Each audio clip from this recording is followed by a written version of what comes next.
വചനം 6. യാ അയ്യുഹല്ലദീന ആമനൂ ഇൻ ജാഅകും ഫാസിഖുൻ ബിനബഇൻ ഫതബയ്യനൂ അൻ തുസീബൂ ഖൗമൻ بجهالة فتصبحوا على ما فعلتم نادمين.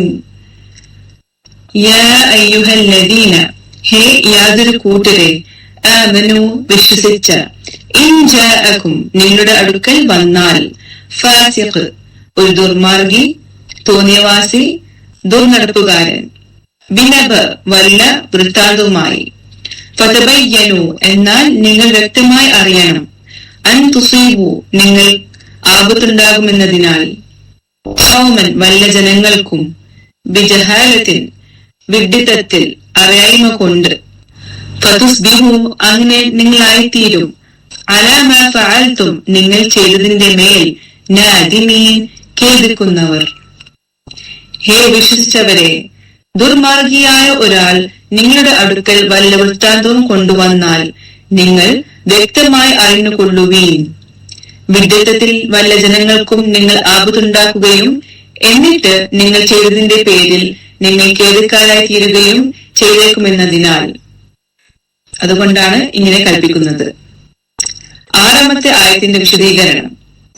ഈ വചനത്തിന്റെ ആശയം വ്യക്തമാണ്. ധാർമ്മിക ബോധവും സന്മാർഗ നിശ്ചയമില്ലാത്തവർക്ക് എന്തും ചേരും. ഏത് വിഷയത്തിലും അവരെ സൂക്ഷിച്ചു വേണം വിശ്വസിക്കുവാൻ. അല്ലാത്ത പക്ഷം പലപ്പോഴും തൃപ്തികരമല്ലാത്ത ഭവിഷ്യത്തുകൾ നേരിട്ടേക്കും. അവരുടെ വാർത്തകളെ അടിസ്ഥാനമാക്കി ശരിക്കും അന്വേഷണം നടത്തി സത്യാവസ്ഥ ബോധ്യപ്പെടാതെ അന്യരുമായി ഇടപെടുമ്പോൾ പ്രത്യേകം സൂക്ഷിക്കേണ്ടതുണ്ടെന്ന് അള്ളാഹു ഉണർത്തുന്നു. സത്യാവസ്ഥ മനസ്സിലാക്കാതെ എടുക്കുന്ന നടപടികളെ പറ്റി അവസാനം ഖേദിക്കേണ്ടി വരിക സാധാരണമാണല്ലോ.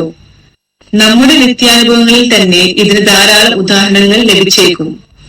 ഒരു വർത്തമാനം ഒരാളിൽ നിന്ന് കേട്ടാൽ അയാൾ ഒരു സന്മാർഗിയും വിശ്വസ്തനുമാണെങ്കിൽ അത് വിശ്വസിക്കാമെന്നും, അയാളുടെ സ്ഥിതിഗതികൾ അറിയപ്പെടാത്ത പക്ഷം അത് അന്വേഷിക്കും മുമ്പ് അത് വിശ്വസിക്കരുതെന്നും ഈ വചനത്തിൽ നിന്ന് മനസ്സിലാക്കുവാൻ കഴിയുമല്ലോ.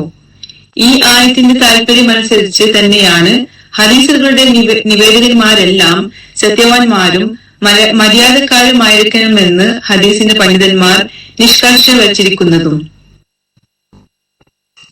സത്യവാനും മര്യാദക്കാരുമായി അറിയപ്പെടുന്നവരുടെ ഹദീസ് സ്വീകരിക്കേണ്ടതാണെന്നും സ്ഥിതിഗതികൾ അറിയപ്പെടാത്ത നിവേദകന്മാരുടെ ഹദീസുകൾ സ്വീകാര്യമല്ലെന്നും നിശ്ചയിക്കപ്പെട്ടിട്ടുള്ളതും ഇതിന്റെ അടിസ്ഥാനത്തിൽ തന്നെ.